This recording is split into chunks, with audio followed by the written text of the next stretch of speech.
ಚಂದನವನದಲ್ಲಿ ಪ್ರತಿ ವಾರದಂತೆ ಈ ಬಾರಿಯೂ ಇಂದು ಹಲವು ಸಿನಿಮಾಗಳು ತೆರೆಗೆ ಬಂದಿವೆ. ಈ ಕುರಿತು ಒಂದು ವರದಿ.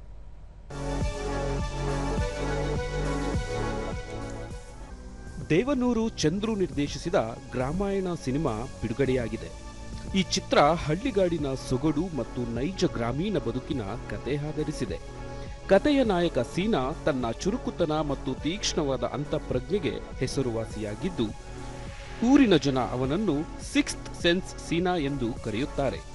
ಹಳ್ಳಿಯಲ್ಲಿ ನಡೆಯುವ ಸ್ಥಳೀಯ ಜಗಳ, ಜನರ ಒಗ್ಗಟ್ಟು, ಕುಟುಂಬದ ಬಾಂಧವ್ಯ ಮತ್ತು ಸೀನನ ಪ್ರೇಮಕತೆಯ ಸುತ್ತ ಇಡೀ ಸಿನಿಮಾ ಸಾಗುತ್ತದೆ. ಚಿತ್ರದಲ್ಲಿ ದೊಡ್ಡ ತಾರಾಬಳಗವಿದ್ದು, ವಿನಯ್ ರಾಜ್ಕುಮಾರ್ ಮತ್ತು ಮೇಘಾ ಶೆಟ್ಟಿ, ಲೂಜ್ಮಾದ ಯೋಗಿ, ಅಚ್ಯುತ್ ಕುಮಾರ್, ಅಪರ್ಣಾ, ಬಲರಾಜ್ ವಾಡಿ, ಹರಿಪ್ರಸಾದ್ ನಿರಂತರ ಮುಖ್ಯ ಭೂಮಿಕೆಯಲ್ಲಿ ನಟಿಸಿದ್ದಾರೆ. ಯಶವಂತ್ ಕಲ್ಲಡ್ಕ ನಿರ್ದೇಶನದ ಅಪರಾಧಿ ನಾನಲ್ಲ ಚಿತ್ರ ಬಿಡುಗಡೆಯಾಗಿದ್ದು, ನೈಜ ಘಟನೆಯನ್ನು ಆಧರಿಸಿದೆ. ಭೂಗತ ಪಾತಕಿಯನ್ನು ಕೊಲೆ ಮಾಡಿ ನಾಯಕ ಜೈಲು ಸೇರುತ್ತಾನೆ. ಆದರೆ ಜೈಲಿನಲ್ಲಿರುವ ಪ್ರತಿಯೊಬ್ಬರೂ ನಿಜವಾದ ಅಪರಾಧಿಗಳಾಗಿರುವುದಿಲ್ಲ. ಜೈಲಿನ ಒಳಗಿನ ಮಾರಣಾಂತಿಕ ದಾಳಿಗಳು ಮತ್ತು ಅಪರಾಧ ಮಾಡದ ಅಮಾಯಕರು ಎದುರಿಸುವ ನೈಜ ಹೋರಾಟವೇ ಈ ಚಿತ್ರದ ಮುಖ್ಯ ಕಥೆಯಾಗಿದೆ. ಚಿತ್ರದಲ್ಲಿ ಅರ್ಜುನ್ ಕಾಪಿಕಾಡ್, ಪ್ರಮೋದ್ ಶೆಟ್ಟಿ, ನವೀನ್ ಡಿ ಪಡೀಲ್ ಮತ್ತು ದಿನೇಶ್ ಮಂಗಳೂರು ಮುಖ್ಯ ಪಾತ್ರಗಳಲ್ಲಿ ನಟಿಸಿದ್ದಾರೆ. ಕೃತ್ವಿಕ್ ನಿರ್ದೇಶನದ ಸಿನಿಮಾ ಲವ್ ಸೀಸನ್ಸ್ 3 ವಿಭಿನ್ನ ಪ್ರೇಮ ಕಥೆಗಳು ಮತ್ತು ನಂಬಿಕೆಯ ಮಹತ್ವವನ್ನು ಬಿಂಬಿಸುವ ಕಥಾಹಂದರವನ್ನು ಹೊಂದಿದೆ. ಬೆಂಗಳೂರಿನ ವಿವಿಧ ಬಡಾವಣೆಗಳ ನೈಜ ಮತ್ತು ಭಾವನಾತ್ಮಕ ಸನ್ನಿವೇಶಗಳನ್ನು ಆಧರಿಸಿದೆ.